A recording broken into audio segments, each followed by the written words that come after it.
hapon po sa ating lahat. Tayo po ngayon ay nasa ikalimang linggo ng Pasko ng Pagkabuhay. Inatasan ni Jesus ang kanyang mga alagad na magmahalan. Kaya naman ang pagmamahal ay hindi na lamang isang pakiramdam o emosyon, kundi isang desisyon ng pagsunod sa utos ng Panginoon. Ang pagmamahal ay tatak ng pagiging Kristiyano, sapagkat dito makikilala ang mga tagasunod ni Jesus. Bilang panimula ng ating misa, magsitayo po ang lahat.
Simulan po natin ang ating pagdiriwang sa ngalan ng Ama at ng Anak at ng Espiritu Santo. Amen. Sumainyo ang Panginoon. At sumayon. Mga kapatid, tayo ay nasa ikalimang linggo sa Pasko ng Pagkabuhay ng ating Panginoong Jesucristo. At sa linggo ito, tayo binibigyan ng Panginoong Jesucristo ng kanyang bagong utos, ang utos ng pag-ibig. Nawa sa pagmamahalan natin sa isa't isa, maipamalas natin ang pagiging tunay na mga alagad ng ating Panginoon Jesucristo. Sa katahimikan ng ating mga puso, aminin po natin ang ating mga nagawang kasalanan upang tayo maging marapat na gumanap sa banal na pagdiriwang.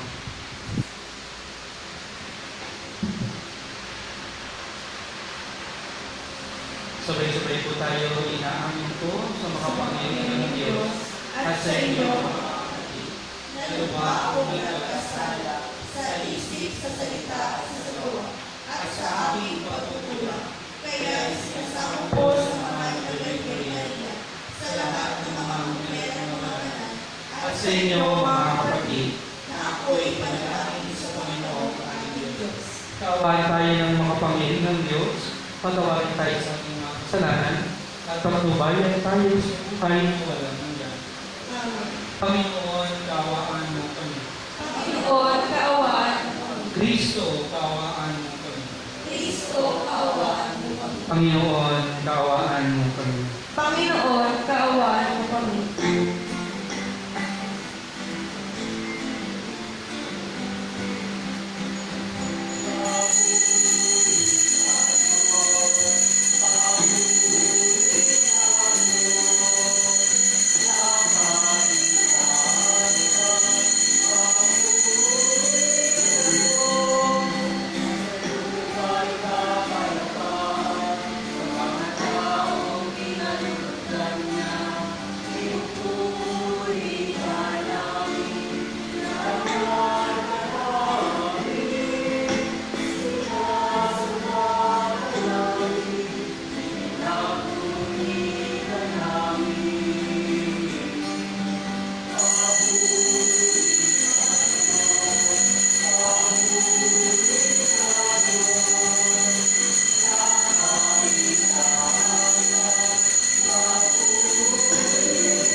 aming makapangyarihan, kaming mga tinuos ay tunghayan mo ngayon sa iyong kagandahang loob upang sa pagsampalataya sa anak mong si Kristo, makamtan ng kalayaan at pamanan sa Pilipinas sa pamagitan niya at kasama ng Espiritu Santo magpasawalang hanggan.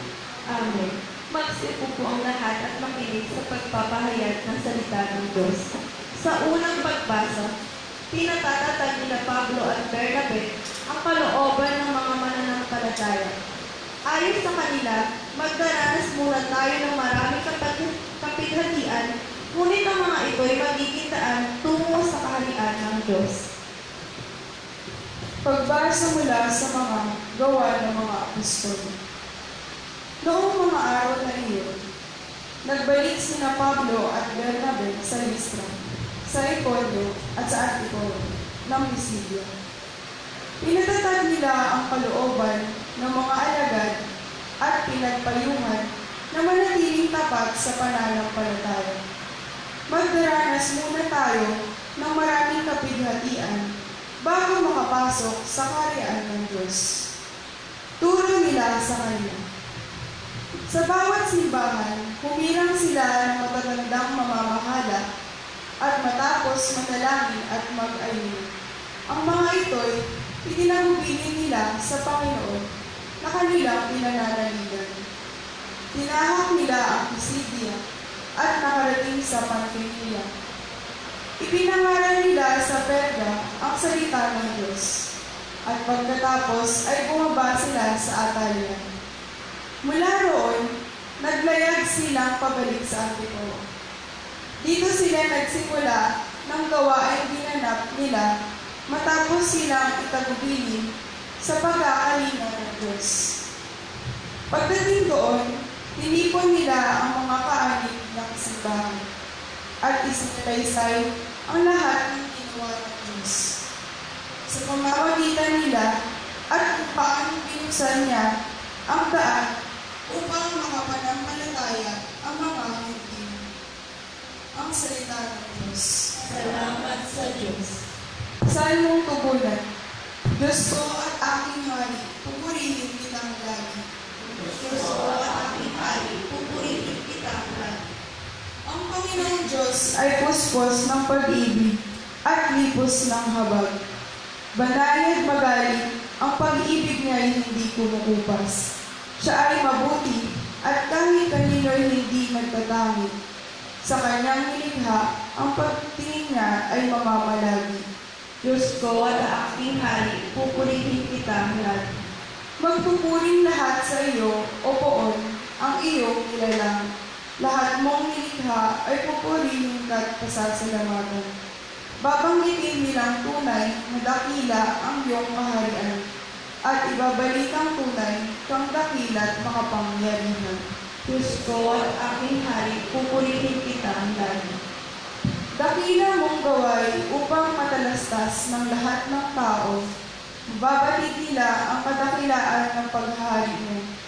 Ang paghahari mo'y sadyang walang hanggan, hindi magbabago. Diyos ko at aking hari, pupurihin kita lagi. Sa ikalawang pagbasa, lilipas ang lahat ng paghihirap, at ang mga nanatiling tapat sa Panginoon ay titipunin niya upang maging bagong Jerusalem, at tuoy papaguhin ng Diyos ang lahat ng bagay. Pagbasa mula sa aklat ng pahayag. Akong si Juan ay nakakita ng isang bagong langit at isang bagong lupa. Wala na ang dating langit at lupa. Wala na din ang dagat. At nakita ko ang banal na lungsod, ang bagong Jerusalem. Bumababang galing sa langit, buhat sa Diyos, gaya ng babaeng ikakasal, gayak na gayak sa pagsalubong sa lalaking napapangasawa niya. Narinig ko ang isang malakas na tinig mula sa throne. Ngayon, ang tahanan ng Diyos ay nasa piling na ng mga tao. Mananahanan siya kasama nila at sila'y magiging bayan niya. Makakapiling nila ng palagian ang Diyos at siya ang magiging Diyos nila. At papahirin niya ang kanilang mga luha. Wala ng kamatayan, dalamhati, pag-iyak at sakit, sapagkat lumipas na ang dating mga bagay. Pagkatapos ay sinabi ng nakaupo sa trono, ngayon, pinabago ko na ang lahat ng bagay. Ang salita ng Diyos. Mansagin. Sitayo po ang lahat.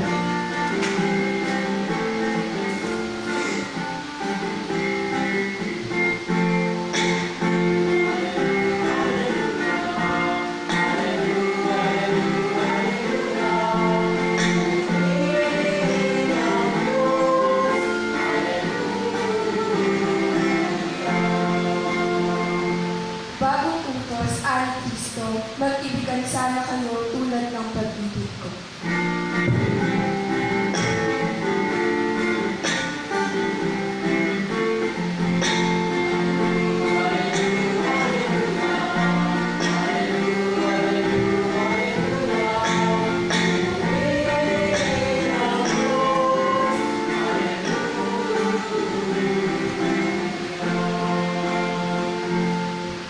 Sumainyo ang Panginoon. At sumaiyo rin. Pagbasa mula sa mabuting balita ng Panginoon ayon kay San Juan. Papuri sa iyo, Panginoon. Pagkaalis ni Judas sa uling hapunan, sinabi ni Jesus, ngayon mahayag na ang karangalan ng anak ng tao at mahayag din ang karangalan ng Diyos sa pamamagitan niya. Kung mahayag na ang karangalan ng Diyos, ang Diyos naman ang maghahayag ng karangalan ng anak at gagawin ito agad. Mga anak, kaunting panahon na lamang ninyo akong makakasama. Isang bagong utos ang ibinibigay ko sa inyo, mag-ibigan kayo. Kung paano iniibig ko kayo, gayon din naman, mag-ibigan kayo. Kung kayo mag-ibigan, makikilala ng lahat na kayo'y mga alagad ko. Mga kapatid, ang mabuting balita ng ating Panginoon. Pinupuri ka namin, Panginoong Jesucristo.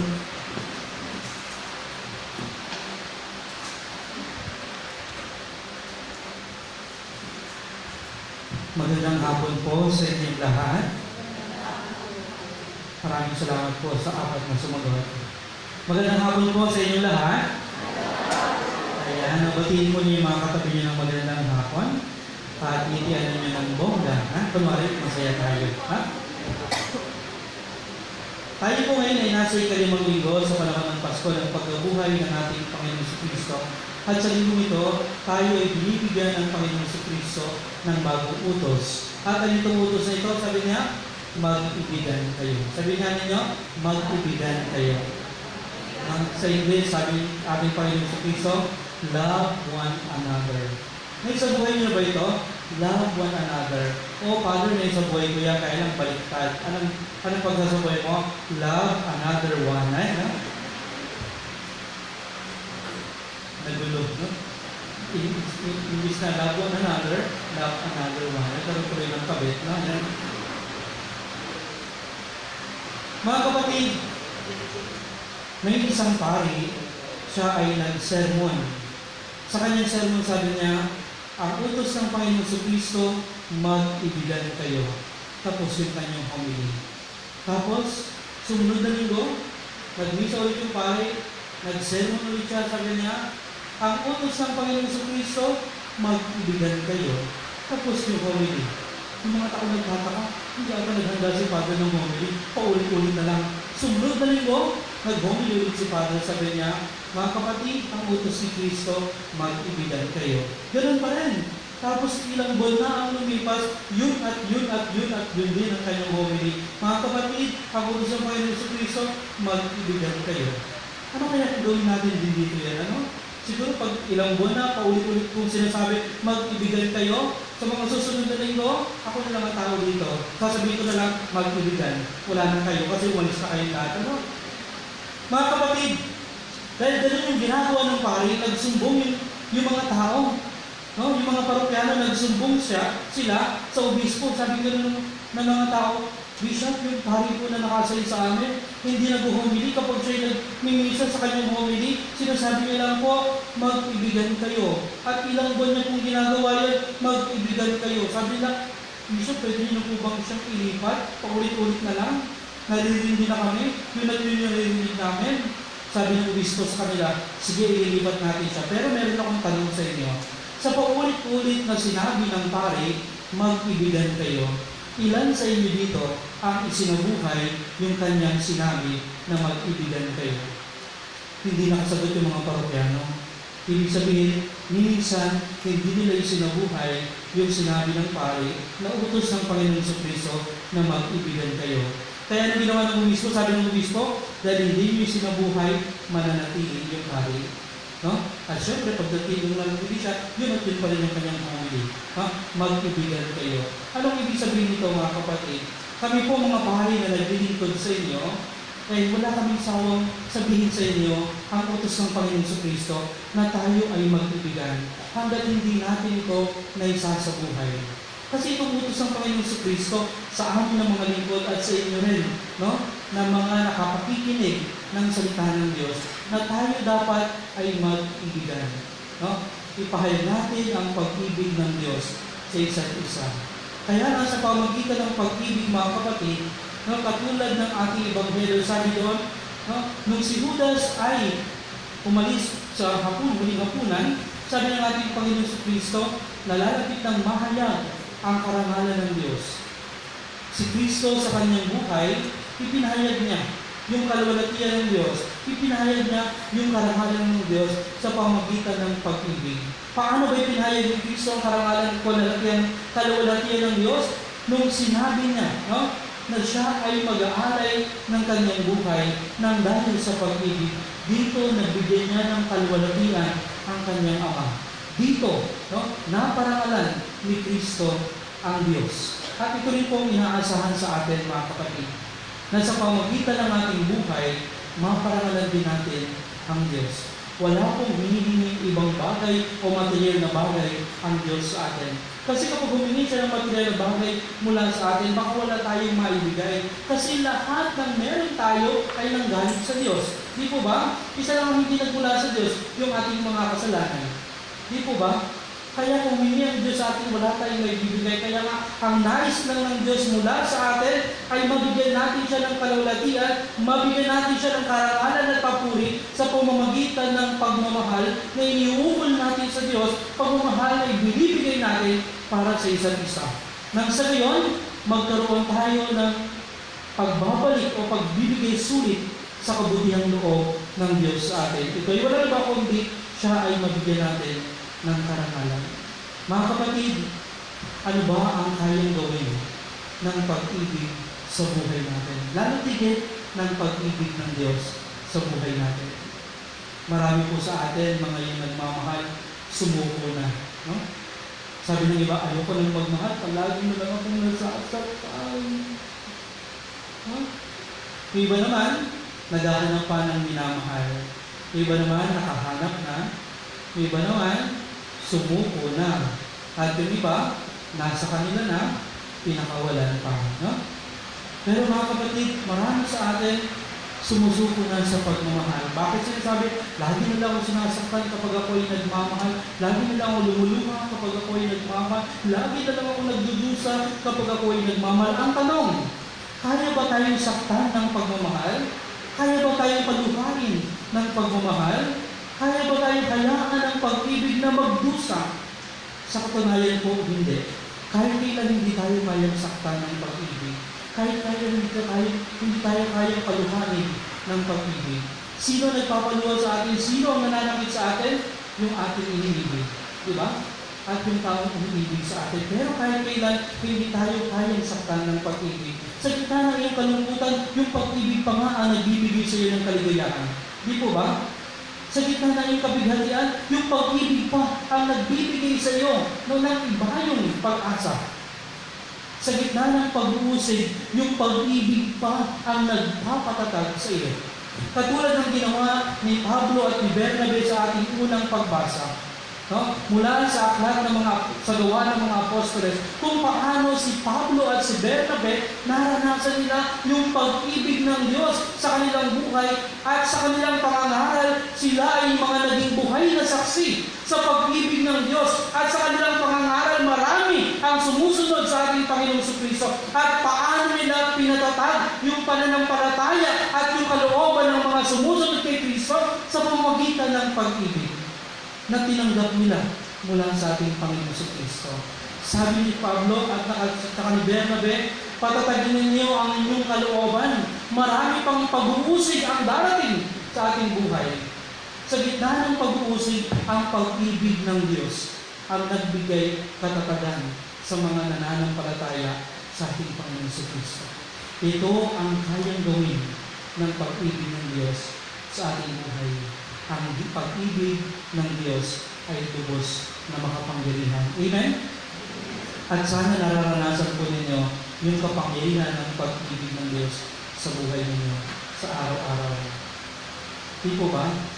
At sa ating kalawang pagbasa, napakinggan natin mula sa aklat ng pahayag, ang pag-ibig ay may kakayahang magdulot ng pagbabago sa ating buhay. Na mga pagkakataon na, di ba? Nung ikaw ay nagmahal, o yung minamahal mo dati ba sa bolero, no? Tapos nung minahal mo siya, nagbago siya. Di mo yung mga ganung pagkakataon, may ganung kwento. Tatanungin yung mag-asawa, sasabihin nila, dati kasi ano ko sa bolero ko, pero nung nakilala ko itong nilalang na ito, nagbago ako. Diba? Nung nakilala ko itong minamahal ko ito, nagbago ako. Tunay na tunay ang pag-ibig ay nagdudulot ng iba yung pagbabago sa buhay ng tao. Diba? O pag-ibig ko, pag dumako sa puso niyo naman, hahamakin ang lahat. Masunod ka lang. Diba? Kayang baguhin ng pag-ibig ang ating buhay. Paano pa kaya kung ang pag-ibig ng Diyos?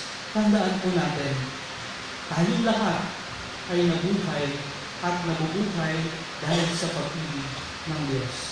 Tayong lahat ay nilikha ng dahil sa pag-ibig ng Diyos. Sa paanong pamamaraan, balikan lang natin ng kaunti yung Genesis, yung Ama at yung Anak at yung Espiritu Santo. Isang pamilya ng Diyos, naglaglabis na nagmamahalan, nag-uumapaw sa kanilang pag-ibig, at dahil hindi nila, lagi nag-uumapaw yung pag-ibig sa isa't isa, sinabi ng Ama, lalangin natin ang sanlibutan. At pagkatapos lalangin ang sanlibutan, sinabi nila, kayo naman, likhain natin ang tao. Nilikha tayo ng Diyos ng dahil sa pag-ibig, at patuloy tayo nabubuhay ng dahil sa pag-ibig ng Diyos. At sa ating kalawang pagbasa, sitna ng ating pagiging makasalanan, gumagawa ang Diyos ng bagong langit at ng bagong lupa. Lumikha ng Diyos ng bagong lungsod, ang lungsod ng Jerusalem. At sino ito? Ang inang simbahan. Nagbinago ng pag-ibig ng Diyos nung si Kristo ay muling nabuhay, nung si Kristo ay mag-alay ng kanyang buhay, tayo lahat ay dinilutan ng pagbabago ng pag-ibig ng Diyos. Paano natin mapapatunayan na tayo ay minamahal ng Diyos? Paano natin mapapatunayan na tayo ay patuloy na binabago ng Diyos? Kapag naranasan mo yung Diyos na mumuhay sa piling mo. Kapag naramdaman mo yung Diyos na mumuhay sa kaibuturan ng puso mo, ibig sabihin, patuloy kang binabago ng Diyos. Kapag nakilala mo yung Diyos bilang Diyos ng pagkatao mo, katulad ng sinasabi sa ating ikalawang pagbasa, ibig sabihin, ikaw ay binabago ng Diyos. Kapag sa gitna ng iyong kalungkutan, sa gitna ng iyong pangungulila, may Diyos na umaalin sa iyo, nararanasan mo yung pagbabagong dulot sa iyo ng Diyos dahil minamahal ka niya. Ang Diyos walang sawa sa kanyang pag-ibig sa atin. Amen? Naniniwala kayo, na minamahal tayo ng Diyos? Totoo yan. Ang tanong, kayo po ba, gaano naman yung pagmamahal niyo sa Diyos? Paano ba tayo nagmamahal sa Diyos? Sa maraming pagkakataon, tayo po mga tao, kapag tayo nagmamahal, madalas may kondisyon at may limitasyon. Di po ba? Mahal kita dahil maganda ka. Wow! Mahal kita dahil pogi ka. Nice. Mahal kita dahil may pera ka. Mahal kita dahil mahal mo ako. Mahal kita pero hanggang dito na lang. Di ba? Hanggang dito lang ang kaya kong ibigay na pag-ibig sa iyo. May kondisyon, may limitasyon. Pero ang Diyos kapag nagmahal, Hindi ganoon. Kaya nga sa araw nito, sa linggo nito, hindi lang tayo binibigyan ni Kristo ng bagong utos ng pag-ibig, kundi tinuturuan pa tayo ng Diyos kung paano magmahal. Paano daw tayo magmamahal? Sabi niya, kung paanong iniibig ko kayo, ganon din mag-ibigan kayo. Ang batayan at modelo ng ating pag-ibig sa isa't isa ay walang iba, kundi ang pag-ibig na ipinamalas ng ating Panginoon sa Kristo. At ano yung pag-ibig na ipinamalas ni Kristo? Yung pag-ibig na handa kang magpahalay ng iyong buhay para sa tao, para sa iyong kapwa. Diba? Handa kang mag-alay ng buhay para sa iyong kapwa. Kaya ba natin gawin yan? Kaya mo mag-alay ng buhay para sa iyong kapwa. Harapin mo yung katabi mo, tapos tanungin mo yung sarili mo, handa ko bang ialay ang aking buhay sa pagmumukha nito? No? Diba? Kung minsan ang hirap mag-alay ng buhay para sa isa't isa. Mahirap yun. Pero dahil ito ay Kristiyano, ito ay sumusunod kay Kristo, ito ay hamon sa atin ng ating Panginoon si Kristo. Sapagkat si Kristo ay nag-alay at nag-alay ng kanyang buhay para sa atin. Tunay na tunay, madaling sabihin ikaw ay Kristiyano, pero mahirap ipakita ang isang pagiging tunay na Kristiyano. Paano ba ang pagiging tunay na Kristiyano? Paano ba ang pagiging tunay na alagad ni Kristo? Sabi sa Ebanghelyo ng ating Panginoon sa Kristo, makikilala ng lahat na kayo ay mga alagad ko sa pamamagitan ng pag-ibig ninyo sa isa't isa. Tayo ay nakikilalang mga Kristiyano kapag tayo ay marunong magmahal sa ating kapwa. Christianity is a religion of love. No? Kaya nga mga kapatid, kung itinuturing mong Kristiyano ka, tapos ang Gawa ng langit at lupa. Sumasampalataya ko kay Jesucristo, iisang anak ng Diyos, Panginoon nating lahat.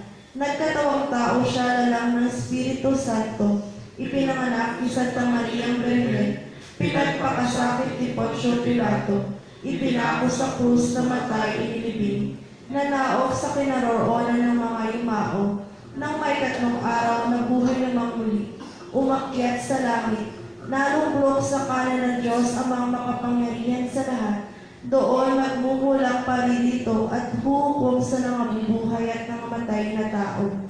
Sumasampalataya naman ako sa Diyos Espiritu Santo, sa banal na simbahang katolika, sa kasamahan ng mga banal, sa kapatawaran ng mga kasalanan, sa pagkabuhay na muli ng namatay na tao, at sa buhay na walang hanggan. Amen.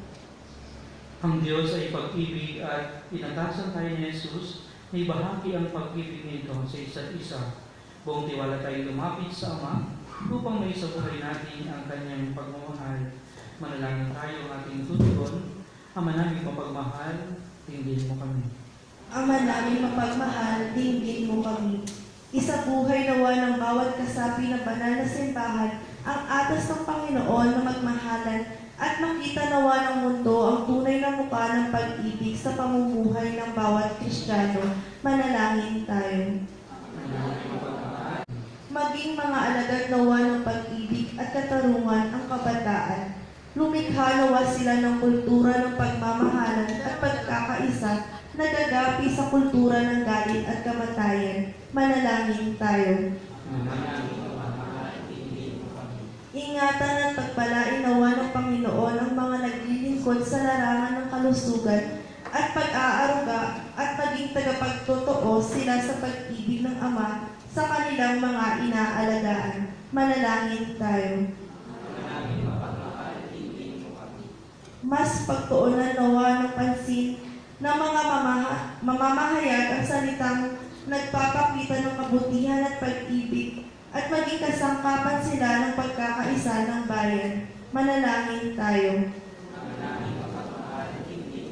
Isama rin natin sa ating panalangin ang pasasalamat at special intensyon ni na Ramil Almasan Salvador, Sister Cristeta Mac, Sister Trini Mac, Sister Angelica Mac, Sister Rubina Mac, Sister Clara Mac, Sister Jessie May Mac, Sister Marie Lourdes Belventura, Mother Melanie Ojeda, Sister Maria Welma Monsalud, Sister Anne-Marie Mercurio, Sister Mary Albina Daguplo, Sister Maria Cecilia Cablin, Sister Aida Joseph de Guzman, Segundo Masila, Jessica Masila, Jomar Andrew Ramirez, Mary Teresa Masila, Sister Amparo Mangahas, Sister Margaret Mary Rene Huson, Sister Mary Christine Belen Luna,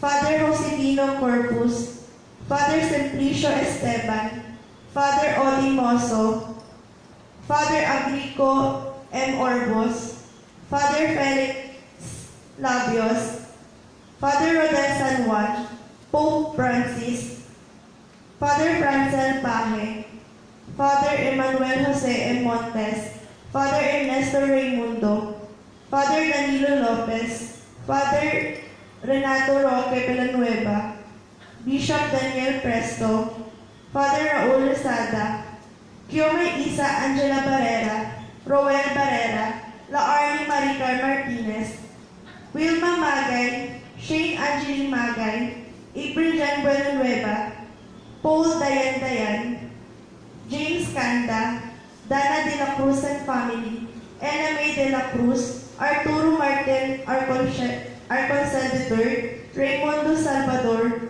Maribel Casela, Angelita Gabaya, Reynaldo Kanda and family, Kiko Kanda and family, Rodrigo Kanda, Joseph Jeffrey, Jocelyn Kanda. Manalangin tayo. At para sa ikapapayapa ng kaluluwa nina Ponciano, Leonila, Rolando, Jesus Kanda, Renato Hinda, Wilfredo Barrera, Natividad Almasal Salvador, manalangin tayo. Mga kapatid, sa katahimikan ng ating mga puso, idalangin natin sa Panginoon ang ating mga pansariling kailangan.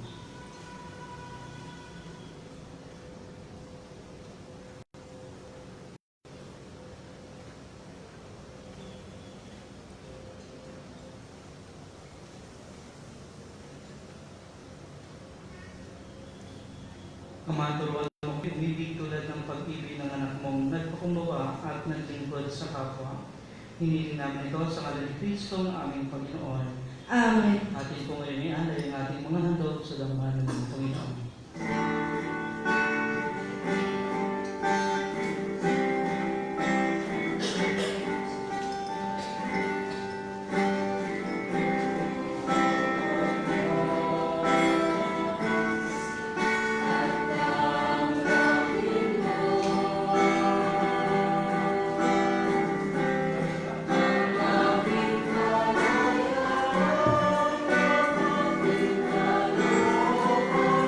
Yes.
iyo po. Manalangin kayo mga kapatid upang ang paghahain natin ay kalugdan ng Diyos sa mga makapangyarihan. Tanggapin nawa ng Panginoon itong pag-aari sa iyong mga kamay sa kapurihan niya at karamanan sa ating kapakinabangan at sa buong sambayanan ng banal. Ama namin lumikha sa paghahain ng banal na pagpapalitan ng iyong mga kalooban ng aming alay. Kami pinapagsalo mo sa iyong buhay na namumukod tangi at walang kapantay.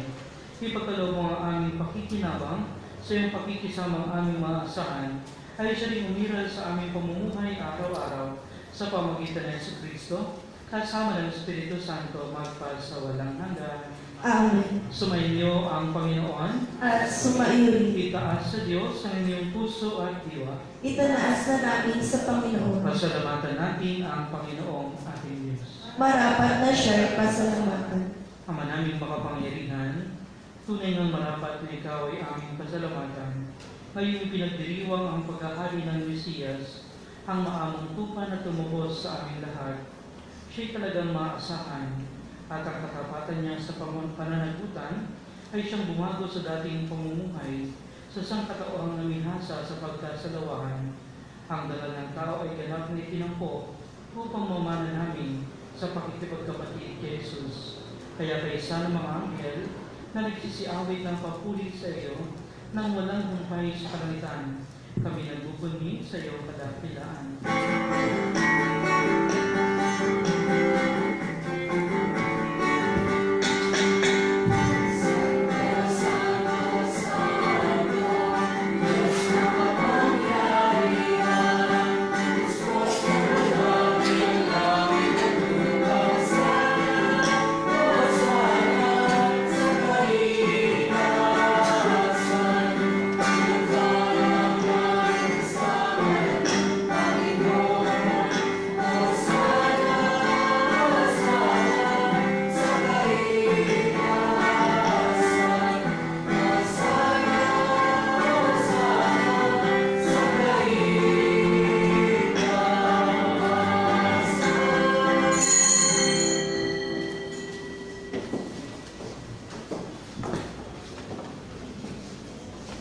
Ama naming banal, ikaw ang bukal ng tanang kapanalan.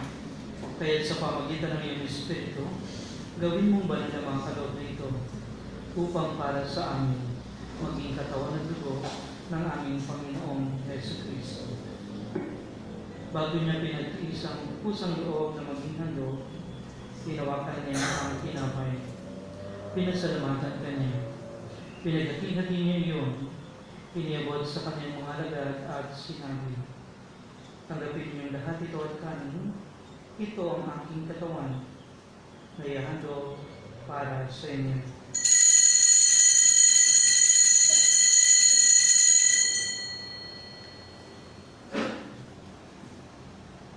Gayun din naman ang matapos ang hapunan, hinawakan niya ang kalis. Muli kanyang pinasalamatan. Inibot niya ang kalis sa kanyang mga alagad at sinabi, tanggapin niyong lahat ito at inumin. Ito ang kalis ng aking dugo, ng bago at walang hanggang tipan. Ang aking dugo na ibubuhos para sa inyo at para sa lahat sa ikapagpapatawad ng mga kasalanan. Gawin niyo ito sa pag-alala sa akin.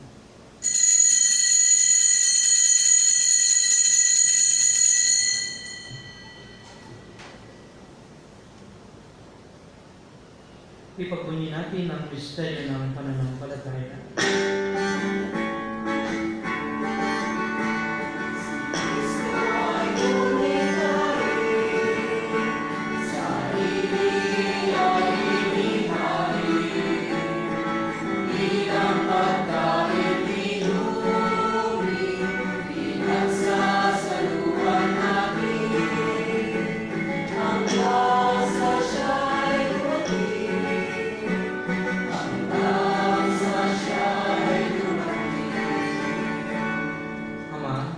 Ginagawa namin ngayon ang pag-alala sa pagkamatay at muling pagkabuhay ng iyong anak, kaya tiniaalay namin sa iyo ang tinapay na nagbibigay buhay at ang kalis na nagkakaloob ng kaligtasan.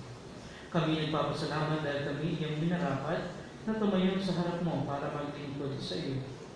Isinasama namin kaming magsasalo-salo sa katawan ng dugo ni Kristo ay mabuklod sa pagkakaisa sa pamamagitan ng Espiritu Santo. Ama, lingapin mo ang iyong simbahang laganap sa buong daigdig. Puspusin mo kami sa pag-ibig kay San ni Francisco na aming Papa at ni Bartolome na aming obispo at ng Tanang Kaparian. Alalahanin mo rin ang mga kapatid namin na hinlay na may pag-asang sila ay muling mabubuhay, gayon din ang lahat ng mga pumanaw. Kaawaan mo sila at patuloyin sa iyong kaliwanagan. Kaawaan mo at paghindapatin kaming lahat na makasalo sa iyong buhay na walang wakas, kaysa ng mahalaga rin Maria na Ina ng Diyos, si San Jose, kanyang kabiyak na puso, kaysa ng mga apostol, si Santiago, at ng lahat ng mga banal na namuhay dito sa daigdig ng kalugod-lugod sa iyo. May pagdibo naman namin ang pagpupuri sa ikararangal mo sa pamagitan ng iyong anak na aming Panginoong Hesus Kristo. Sa pamagitan ni Kristo, kasama niya at sa Kanya, ang lahat ng parangal at papuri ay sa iyo, Diyos Amang makapangyarihan, kasama ng Espiritu Santo, magpasawalang hanggan.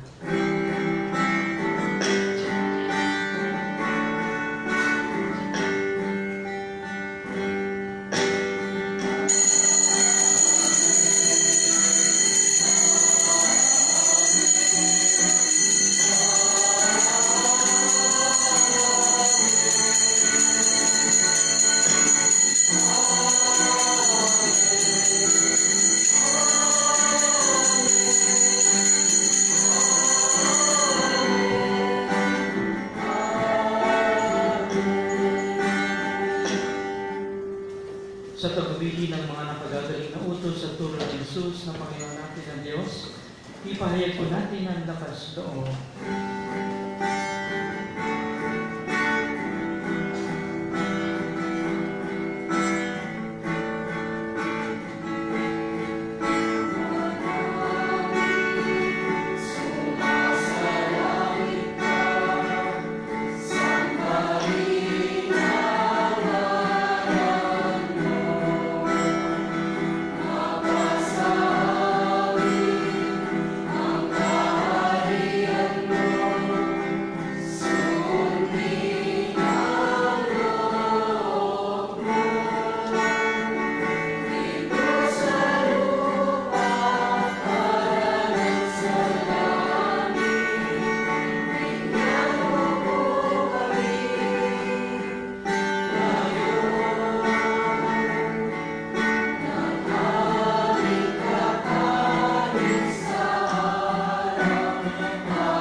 Hinili namin kami diyan sa lahat ng masama, pagkalooban ng kapayapaan araw-araw, iligtas sa kasalanan, at ilayo sa lahat ng kapahamakan, samantalang aming pinananabikan ang dakilang araw ng pagpapahayag ng tagapagligtas namin si Hesus Kristo.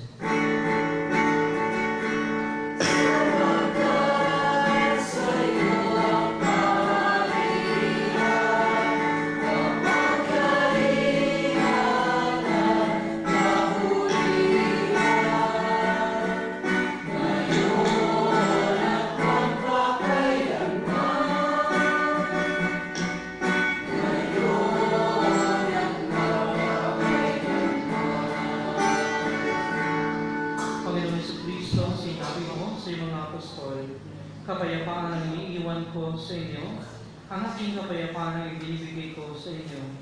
Tunghayan mo ang aming pananampalataya at huwag ang aming mga pagkakasala.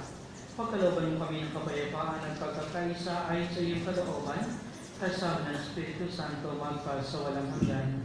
Amen. Ang kapayapaan ng Panginoon ay laging sumainyo. At sumayon. Magbigay po tayo ng kapayapaan sa isa't isa.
Ito ang kordero ng Diyos. Ito ang nag-aalis sa mga kasalanan ng sanlibutan. Mapalad ang mga inaanyayahan sa mga piging. Panginoon, hindi ako karapat-dapat na magpatuloy sa iyo, ngunit sa isang salita mo lamang ay gagaling na ako.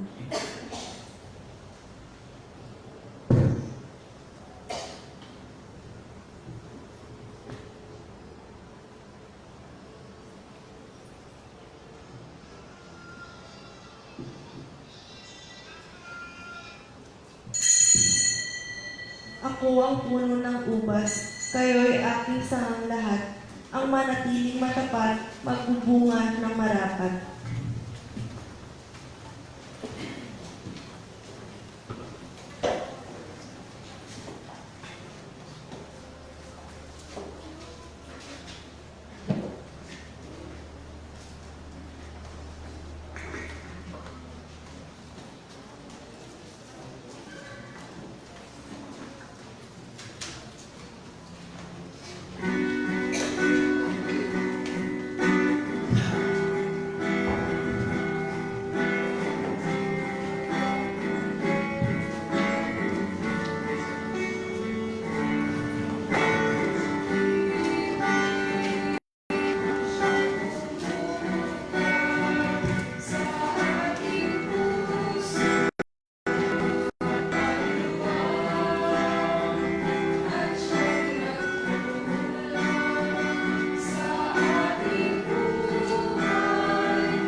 iyong sambayanan na ipinapakinabang mo sa iyong sariling buhay at gawin mo kami pasulong na makahakbang mula sa dati naming pagkamakasalanan patungo sa pagbabagong nagdudulot ng iyong kabutihan sa pamagitan ng Jesucristo kasama ng Espiritu Santo magpas sa walang hanggan.